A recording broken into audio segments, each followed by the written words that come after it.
All right, so hopefully you have your file ready. Something similar like I have right here with the action areas, volumes over here, and your layers over here. And again, we'll be exploring this operations over here. Okay, so the next step is to actually model. All right, so I'll come over here to this one. I'll start with this one. It's up to you where you start. And like I said, you have all the space in the world or all the space in Rhino. So again, I'm just using this as a framework. But the important part right here is that we're going to select this volume, which in this case is the quarter volume, and we're actually going to perform two operations on it. Okay. And what we mean by that is that we're going to have combos, and those combos derive from a combination of these operations right here. What do I mean? Well, for example, in this the other file that I was working prior to recording, I'm using shear and taper. Okay, so let's go ahead and maybe follow that. So so I think I have right here. So shear, taper. Okay, what does that mean? That I'm actually going to perform that to this model right here, right? A shear operation and a taper operation. However, we're going to actually trace our steps in order for us to create some diagrams. And like I said, these are going to be sequential diagrams that actually tells us a sequence of operations on volumes. And we're also borrowing some graphical connotations from our operative design book by Dimari and Yo, and I'll explain a little bit more as to what we mean by that. So shear. I'm going to again perform the shear operation on this object, but the first thing actually that I want to do is to create a copy so that I actually keep the original volume. And then once I have done that, I'm going to turn off my grid snap. I am going to do my shear. Very simple. I'm going to select that edge and I can move it inwards, right? And we've done that. We did that already. But then I'm going to take that same object. I'm going to copy it. And I'm going to now turn back grid snap and I'll make another copy so that I can perform the next operation, which is taper. So I'm going to select this right here, and actually let's not forget to turn off grid snap. And I'm going to select, right, and I perform my operation, right. And again, I'm going to select these objects right here. I'm going to turn off its ISO curve. So why are we doing this? Well, because we actually want to show, we actually are going to want to show, and actually here I have the example on the screen. We want to show the sequence, right, the steps. So we start with a base volume.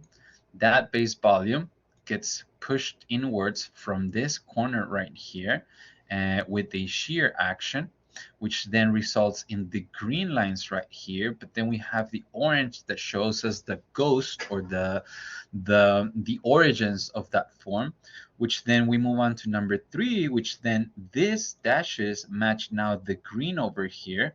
But then now we implement the arrows for the taper action, which are these arrows right here, which leads us to the final result, which is number 4, which is this one over here. So this form right here at the end, it's a combination of shear and taper, but we're illustrating actually the entire sequence of operations that lead us to that form.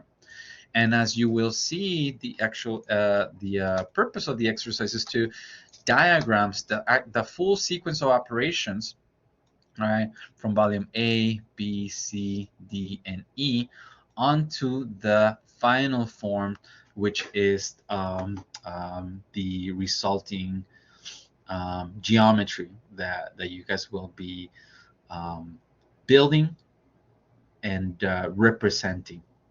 Okay, so this is the where we're heading. So let me take you through how to we can realize this. Okay, so once we have our operations illustrated by a different volume, our next step is to actually draw the hidden lines that actually show us how we got from one point to another.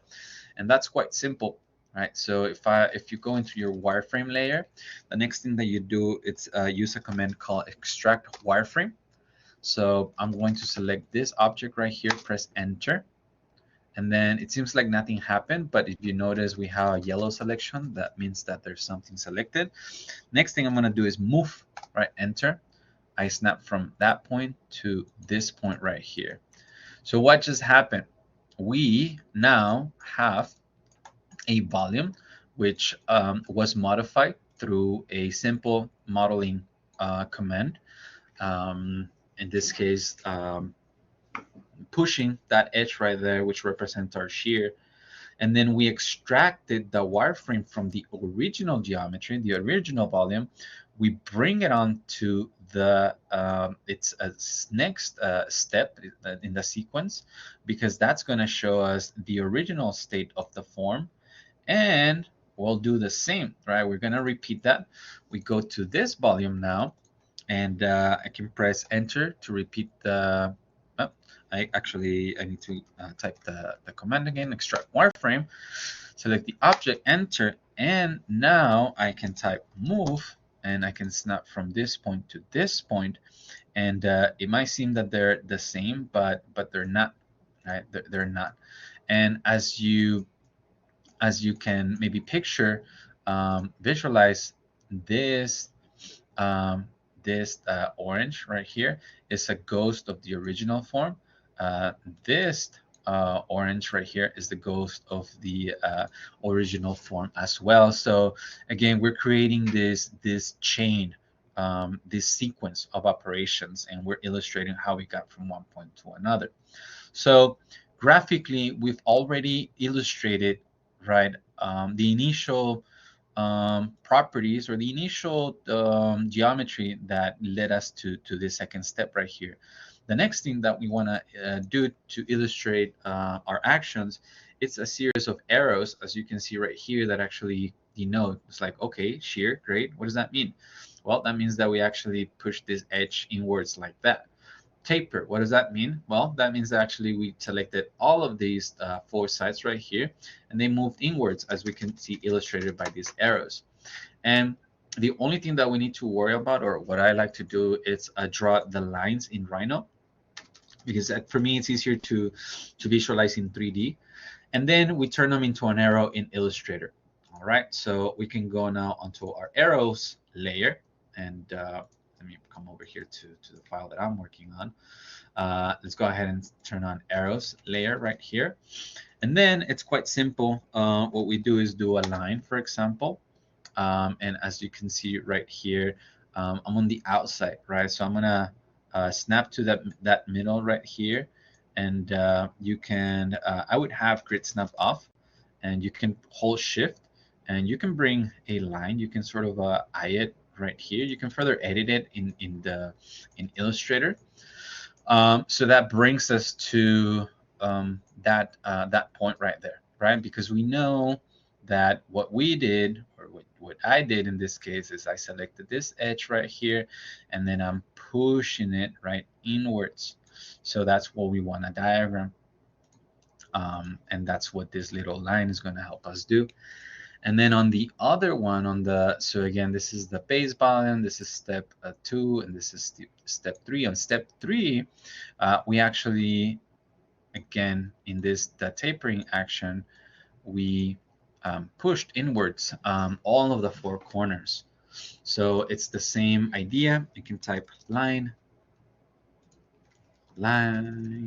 enter, and now I can maybe let's see. Um, Sometimes, right? And actually here, like if you come to your multi viewports, it's probably easier. right? So now I'm on the front view, but you can actually take a look at my perspective over here. I think that would be the fastest. And I can, again, bring that line right there. I can type copy so that I can bring that one, enter, snap from there to there right here. And then I can borrow this one over here from here, copy it to that midpoint, and likewise bring this one over here and mirror that. Ideally, you do want them to be in the same size so that, again, they correspond to each other, right? So this is the prep in the 2D, and I'm sorry, in 3D, in order for us to create our 2D diagrams. Okay, so why don't you try doing this first action right here with these operations, and then I'll come back and I'll show you guys how to work on the Illustrator part so that we can now create these diagrams over here. Okay, so be right back.